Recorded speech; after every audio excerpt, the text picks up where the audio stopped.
In talking about leg locks and foot locks, the first thing I'd like to say is there are pros and cons, as there are with everything.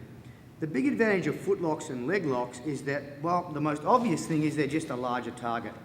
You know, it's much larger than the neck, larger than the arm, so it's obvious.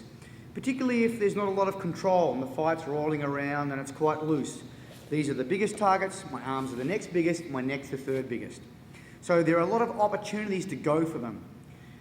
Another good aspect of leg bars and foot locks is if you are fighting someone that has a superior guard and you're having trouble passing the guard, you may have trouble passing the guard, but they're also usually exposing their legs to you in some fashion or other for leg bars and foot locks.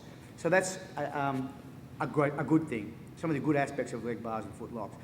The downside is that you're a long way from controlling your opponent's upper body.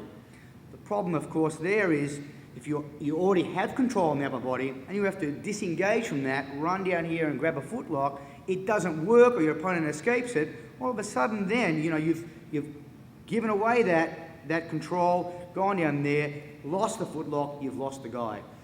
If, however, a choke or an arm lock doesn't work, you're quite often left in a situation of control. So the downside of a lot of the foot locks and leg bars is you're kind of sacrificing a bit of upper body control for a maybe. So that would be some of the downsides and good aspects of foot locks and leg bars. Obviously, as we've said, you can't really say it too much.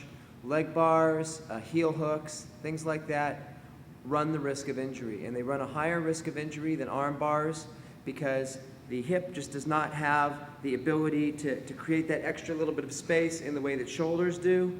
The knee is much more sensitive to twists, and you have so much more of a range of motion in the shoulder to give your elbow that extra inch to tap, to escape, that you just don't have. The average person just doesn't have that in the hip, which means the knee is going to take the damage. If you get your arm a little bit hyperextended, it's sore, you can feel it for a while, you get over it. If you get your knee hyperextended, you're tearing ligaments, you're tearing cartilage, you're talking about surgery. So we can't emphasize enough, if you're going to train using heel hooks, if you're going to train using leg bars, even foot locks, be under control, be with a partner, do not insist on the tap. If you think you're getting in an area that's going to make the person tap and they're not tapping, let them go, or stop and discuss it with them. But don't persist trying to make someone tap who's not tapping, because if they're waiting for the pain, once they feel the pain, they're injured, and there's just no reason to do that. It's not good training habits. You're not going to be able to keep your partners. You're not going to have good people to train with. So be careful about that. Certainly the other thing I would say is it requires you to really try and go for those situations where the leg or the foot is already extended. It's hard enough sometimes to fight. For an arm bar, you get your whole body into it. You've got all kinds of muscles going against the bicep, but a very strong person can still put up quite a fight before you get that arm extended. Very much more so on a leg. Legs are very, very strong. So you want to take those opportunities where the leg is already extended to go ahead and make your attack there, keep it extended. That's very different than trying to pry a leg open. In terms of grappling, if you're in a fluid situation and you're going for a leg bar and you're not getting it and the person has bent it or is locking it, frequently that's time to think about switching to another technique. Don't exert all your energy to try and pry a leg open. They're just too strong. Say a couple things about shoulder locks. What I like about the shoulder locks, and in this level we were applying them with the legs, is for the same reason that we're saying the leg bar can be hard, that works to your advantage in this situation in that legs are strong, okay? So if you're skilled at using your legs to attack and apply for shoulder locks, now you've got a situation where you have powerful legs working against a much weaker arm. And if you understand the angles there, you can really do a lot, both with the uniform and in tournaments without the uniform. To use your legs doesn't require a gi, to cut in, to apply with the power of your legs against one arm, and it's a very powerful move.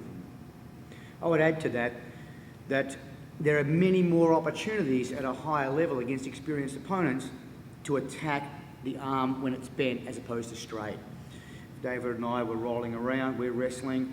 We're not going to have too many situations where I'm in his guard or underneath where I've got a straight arm, because I've been arm locked enough to know that straight arm means I get arm barred. So we tend to have fight with our arms bent and close to our body a lot more than, say, a novice would. So in that situation, bent arms, they lend themselves to shoulder locks with the legs, and shoulder locks of all kinds. But that is a situation that occurs more often at an advanced level. than at a beginner level. So those situations are there. We need to keep a lookout for that bent arm and recognise the opportunity to attack it with our legs.